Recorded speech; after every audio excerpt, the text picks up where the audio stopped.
Hello, everyone. Hello, and welcome to the 36 Chambers of Crypto Tax podcast series. My name is Crypto J, also known as Jamaal Solomon. And listen, all my series is not going to be about crypto taxes because, listen, I'm a tax accountant and I barely want to listen to about taxes all the time. But what I did learn about my experience, learning more about the crypto field, the blockchain technology field, everybody has a fascinating story that we could all learn from. So what I'm going to do, and there go my wonderful internet right there. What I'm going to do is just introduce y'all to people that I meet, interesting people. We're not here to sell you a dream or anything like that. And we all just going to learn and share from each other. And today I'm happy to have Leroy Forbes right here. And we in the same private crypto group. Thanks a lot, Ryan Cooper. You're going to hear that name a lot from me. Y'all just need to join the damn group and stop playing. And what I love about the group is a different bunch of people in there, and we don't try to sell each other stuff. We don't try to make ourselves seem smarter than the average bear of the next person. And I love to take notice of the people that participate a lot. And Leroy is definitely one of those. And he just be blowing my mind about the Caribbeans and all that stuff that the media does not talk about. So we always need somebody like him to talk about it. And we're just going to learn from him today. So Leroy, thank you for coming out. Tell us a little bit about yourself. Well, first, appreciate you asking me to come on and talk. It's great to be on. I love talking about this stuff. So it's just it's always fun when I get to sit down and have these conversations with people. But where do I start? I first got into crypto. I guess we could start there. Yep. Okay. So my first interaction with Bitcoin actually was a mistake. It was like back in 2013. Playing an online game. I sold some stuff in the game and the guy offered me Bitcoin. I didn't know anything about it, but my friend was a miner. So he told me, okay, yeah, help me set up the wallet, get everything, boom, boom, boom, sold the stuff, got about half a Bitcoin. At the time, that was like $100, somewhere around there. Yeah. And I used it and bought more stuff that same week in the game. Didn't even think about it. Didn't second guess it. And whatever's left in that wallet, I don't know, because that computer's been gone. I was like, yeah, so it is what it is. Yeah. But when I really got into the crypto space was late 2016. So this is around the time I started working at a credit union. And I wasn't really into the whole Bitcoin. Back then was like when Coinbase was actually good. When they just had Bitcoin, Ethereum, and Litecoin, like that's it. That was all they offered. But the media didn't know about them in 2016 yet, right? No, it was low key. Okay. That was before any of this stuff was even remotely popular. This is when I'm working at the credit union. This is when I'm telling people about it because I'm learning more about crypto. So like as I'm learning about banking and like how money works and how all of these services work, I'm learning about Bitcoin the same time. And like juxtaposing them, when I look side by side, like, bro, this is blatantly better. This is way better than what we're doing right here. Yeah. So but no, you traditional people, traditional mindsets. It's like, well, you have fun with that, and let me know how it goes next year. I'll stay in my mutual funds and blah blah blah. But it is what it is. I got certified, the certified Bitcoin professional exam that they had with the C4. That was in like 2018. This is after a year of like listening to Andreas Antonopoulos. And that was around the time I found the Gentleman in Crypto too. And that's when I really got into it. Because then I was like, okay, so they know the information, but they look and sound like me. So it's way more fun to watch this than just listen to some dude talk for an hour on stuff you know is important, but it's just so boring. It's like class. It's like going to school. So the Gentleman in Crypto was actually who pulled me into the, Black people do this too. Okay. So we could make like a little community and we could do blah, blah, blah. But yeah, so after that, I didn't do anything serious. I started a podcast called Block Talk, where I just talked about the things that I learned and tried to break them down and put them in as simple terms as possible so that anyone could understand. Because crypto, like Bitcoin and crypto aren't very complicated. Like technically they're complicated, yes, but the ideas themselves, like what they're meant to do, how they're supposed to work, what they can be used for, those things are very simple. It's just people don't take the time, or they may not have the time or the desire to dig further than the surface. And the surface being whatever the friend told them crypto is, whatever the guys in the barbershop told was. It does feel Whatever complex your though, peers, the man. people who you work with, who know pretty much just as much as you. It does And appear to be complex. it just creates a realm of misrepresentation. And that's kind of what I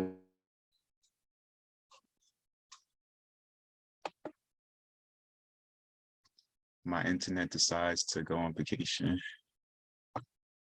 what money is.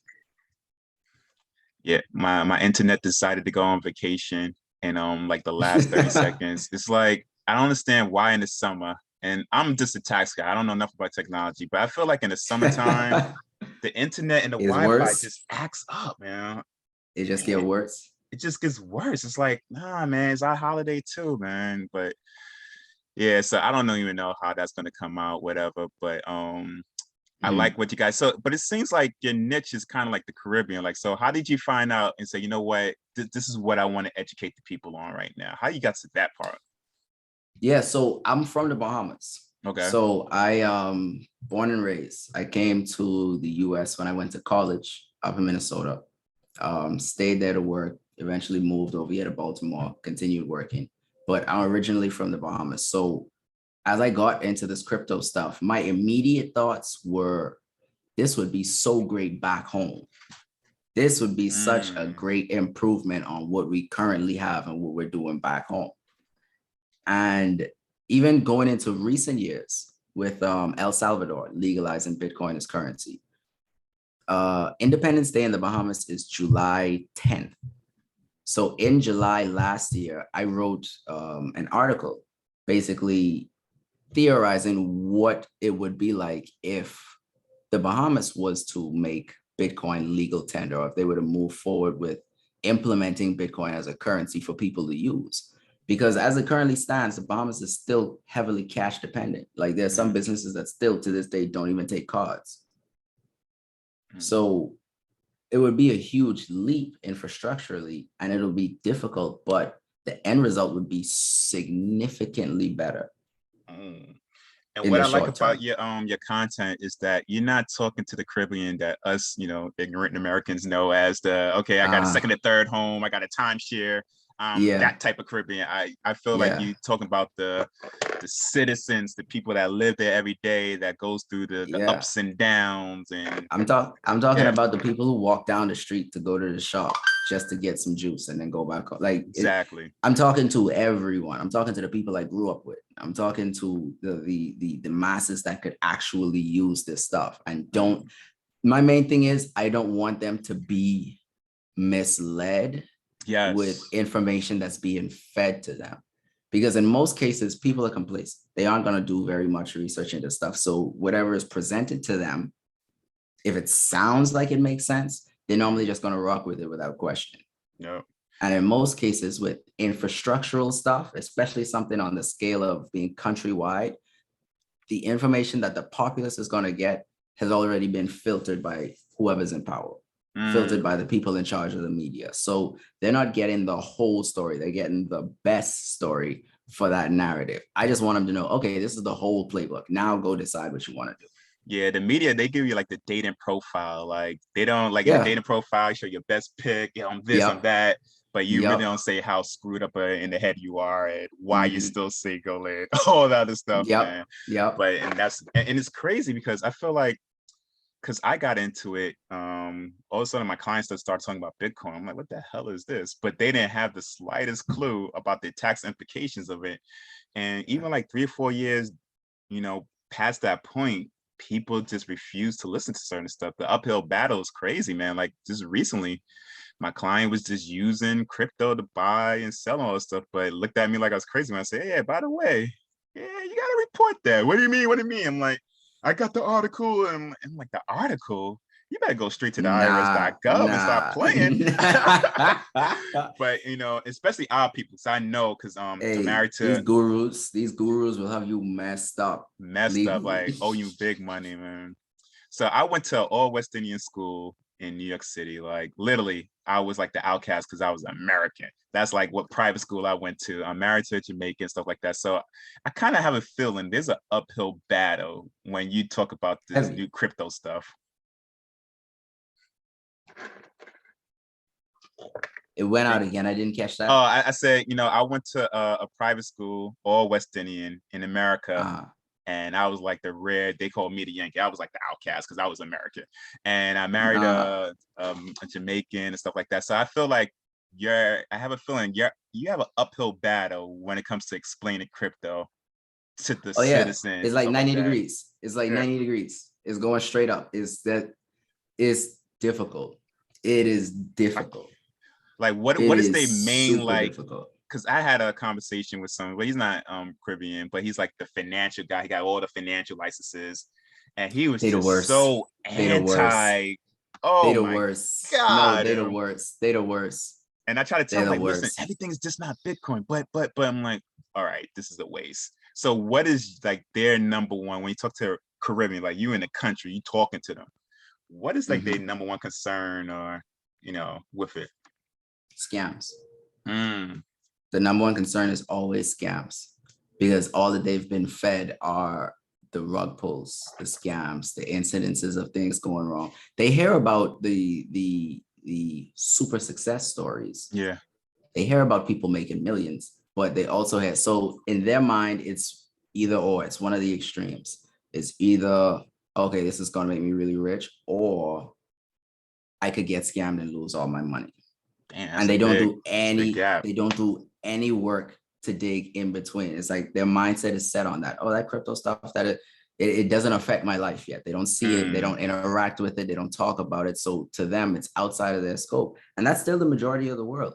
The world. Yeah, it's not even a Caribbean thing. It's the world. Crypto is still just outside of their scope because they don't see, or they're not directly affected by it. They don't use it in their day-to-day life. No one in their circle uses it. So it's like they hear about it, but it's not on their radar, which is expected, it's reasonable. But how do you feel like the blockchain technology will affect like the economy, especially jobs? Because now we just talking about the citizens. So we're going to get to straight to like jobs. Is it going to like take away a lot of jobs or bring a lot of jobs, or for the non-tech tech person? For a non-tech person, I think it creates even more jobs. Okay. Because what you're looking at is the creation of a new industry. Because blockchain, while I call it a new industry because it permeates almost every other industry. So when I say that, I mean, when you look at most professions, business-related professions, obviously I'm not talking anything medical, but when you look at management, blockchain companies need management. Marketing, blockchain companies need marketing. Developers, staff, I don't know why I can't think of more than that, but you get where I'm going with this. Yeah. You can think of many different jobs and professions. Yeah. Even with you practicing law, there's crypto law now. It's still not even fully fleshed out, so it's still being developed. And I think the creation of this industry creates an avenue for new niches in each industry. So it's an industry in itself. I don't see this taking away anywhere near as many jobs as it'll create. I was talking at a convention maybe 2 or 3 years ago, and everybody's just thinking about Bitcoin. But I said, listen, because it was a small business convention. I said, you got to think out the box. Exactly what you said. It could be event planning, because these companies are gonna start making money. Now they, throwing the money up in the air and they want to stunt. And marketing, like you said, banking, accounting, and even something that's totally off the radar, like security. Nobody could really name big crypto people yet. The normal people. The normal person. Yeah.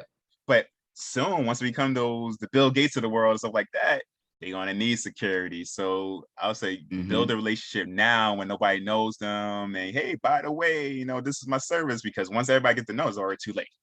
Because now all the big companies are coming after them, and with their little glitzy everything. So people. So that's the main thing that I would love to definitely, if I could get out of this, from especially with all the internet freezes, is that there's a whole ecosystem that's just waiting for you. Whatever the hell you want to do, even if you're a freaking caterer, these people still need to eat. You just got to do the minimum research and just look into it. I Just a guarantee little you, bit. just Just a a little little bit. bit. And this is what I It's tell not people hard. in my workshops. Don't make it serious. Just Google blockchain and whatever industry that you're talking Whatever you about. do, Whatever you whatever it do. is you And you're do. gonna be like, oh my God, I gotta get into this because my peers is not really talking about it like how I'm talking about it. And that's half the battle, guys.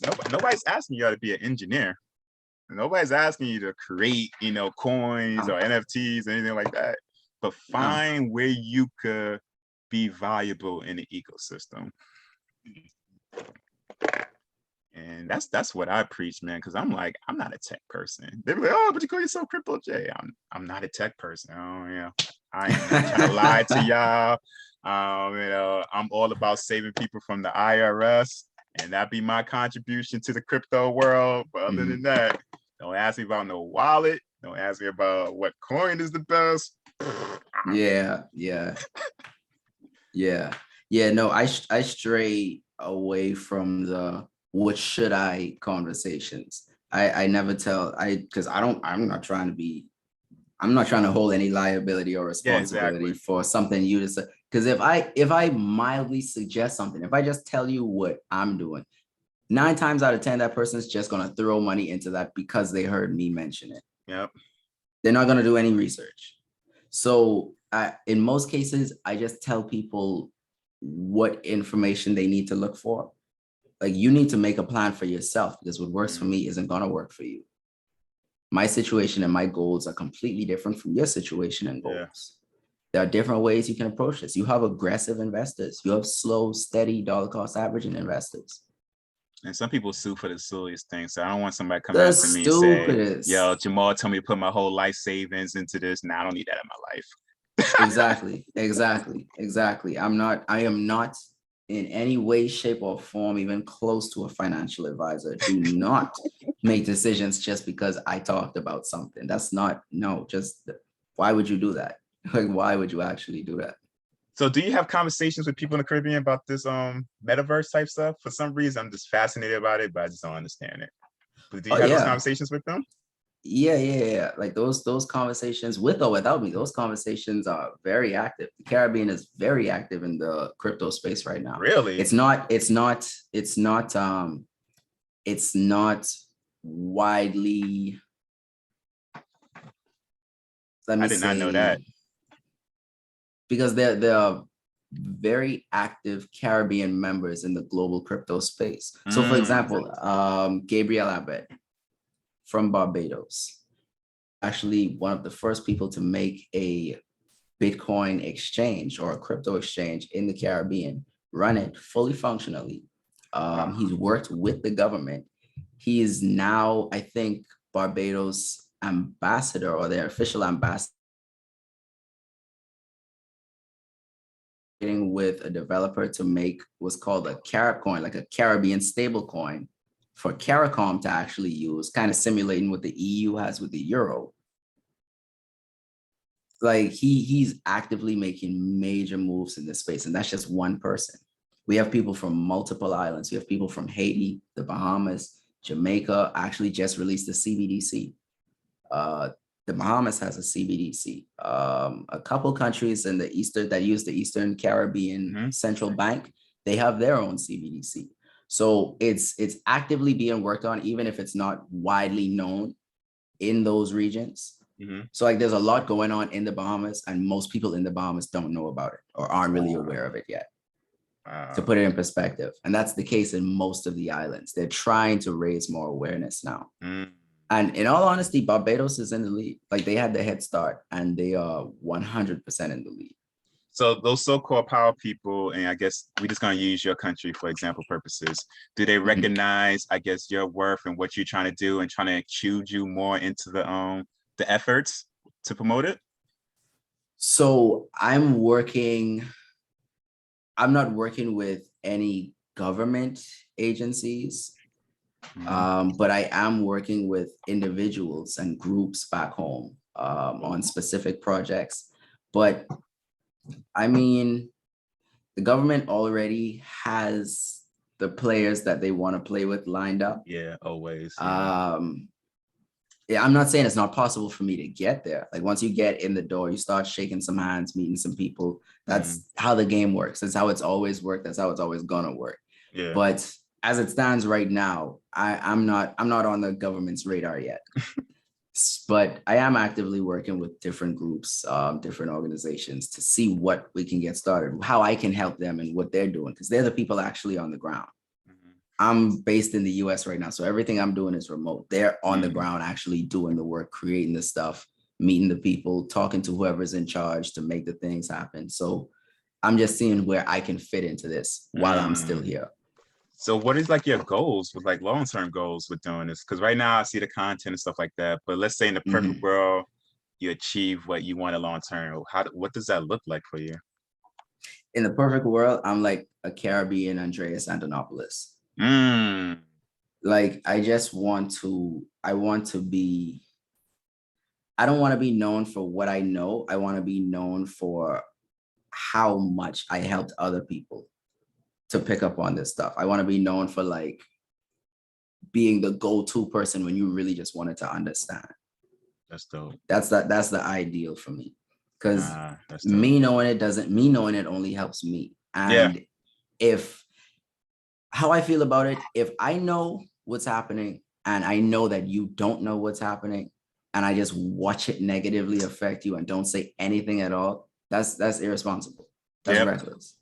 That's reckless. I feel obligated to at least try. I'm not gonna fight. I'm not gonna hound you down. I'm not gonna be knocking on your door every week. But I'm gonna present the stuff. I'm gonna make it easy for you to access. I'm gonna make it simple enough for you to understand. I'm gonna break it down to where you can start your own research if you're inclined. Because at the end of the day, they still have to want it. It still has to be completely on them. So I just want to provide the stuff. And when you do seek it out, it helps you and you can safely is the biggest thing, navigate this new territory. I love that. I love that because that's anything I do. Like I'm in the process of creating my website, and it's going to be a crypto tax educational website, on demand stuff, live stuff. But it's not going to be one of those things that's just going to be definitions. And I have the same mindset as you. It's just like, we just need people to just educate them and leave that excuse out. Like you have different shades of people or genders or whatever you're into in crypto. You can't make an excuse like, oh, I can't relate to that person, blah, blah, blah. But we just gotta do our part. And I'm not chasing down nobody. I'm not debating nobody about it. You are an adult. I am not. I'm not trying to. Oh, the IRS can't find me. I'm like, all right, bro. Okay, cool. If you say so. I'm like, all right. If you say so. Yeah, when people do that, I'm like, we'll see. Yeah, I said we'll see, but at least I could sleep at night and say, you know what? Hey, I try to warn dude, but I got kids of my own. I'm not worried about no adult, whatever. So man, so it's definitely my goal that we could work a little more together, because I would love to include like blog posts from your stuff, or maybe how it affects the Caribbean's economic stuff, especially taxation, because I don't know nothing about their taxation. But I think it'd be cool because we can't discount. There's a lot of Caribbeans in America. There's a lot of Caribbeans that live all over the world. So, they should be able to learn about what's going on in their country too, because they still probably got family down there. Yeah. And we just do our part, man. That's what it's all about, man. So listen, man, thank you for your time. How can people, by the time we get this will be, all his information will be in the description. But what would you want people to know right now? How to get in contact with you and stay in contact? The best way to get in contact with me, I'll send you the link for it, is my link tree. It has I got that. Literally everything that you need. So all of my socials, my Twitter, where I'm the most active and the most reckless, but the most active. I love Twitter. Like Twitter, I can't get into it. I'd say one thing. If you want to stay abreast in whatever field you're in, Twitter is but it's like it's an overload. It's an overload. It's only an overload if you make it. Oh, see, that's the thing. People don't tweak their Twitter. You can fine tune your Twitter to show you and keep your feed filled with exclusively what you want to see and the kinds of content you want to see. It just takes some time to teach the algorithm. It's So I feel manually like I could go adjusting for the crypto, algorithm. and next thing you know, I find myself looking at WWE wrestling. And I don't know how the hell Yeah, yeah, I yeah, got to this yeah, point. yeah. It's training. It's training. Is uh, when you understand like on the back end side how the algorithms pick up on stuff and determine what to feed you next. You can make small tweaks over time. My feed right now is everything that I see is mm, either hilarious, informative, or both. mm, And I'd say my feed is like 90% crypto stuff. And of that crypto stuff, about 90% of it is mainly Bitcoin because I yeah. prefer Bitcoin, but that's a personal thing. I don't push that on people. But if you go to my socials, you'll see I prefer Bitcoin. But Well, yeah, the Linktree has all of that, all of my previous work. Every one of I have a playlist made with the Crypto in the Caribbean show. mm, My blog posts, my articles that I have on my Medium and the Gentleman of Crypto website.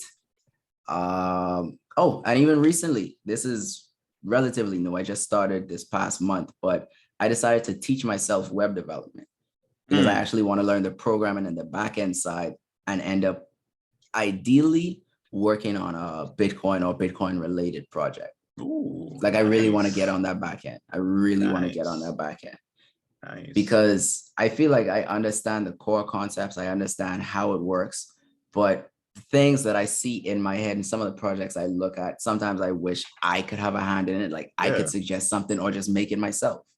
Just do it, So, man. Make it so happen. yeah, I started teaching myself and I'm vlogging the progress. I'm doing like a monthly Oh, that's episode, a dope. monthly update on how I'm doing, how I'm progressing through it. That's dope. But all of that is in the link tree, Yeah, like I I saw it, said. and I forgot that I did have. I'm like, damn, I feel lazy. He does a lot of stuff, but that will be on the link and stuff like that. And I think either this year or next year, let's do like this live workshop, talking about people about the Caribbeans, the opportunities of the Caribbean, especially Mhm. the financial and the crypto, how it makes sense. I think that'd be a real dope program.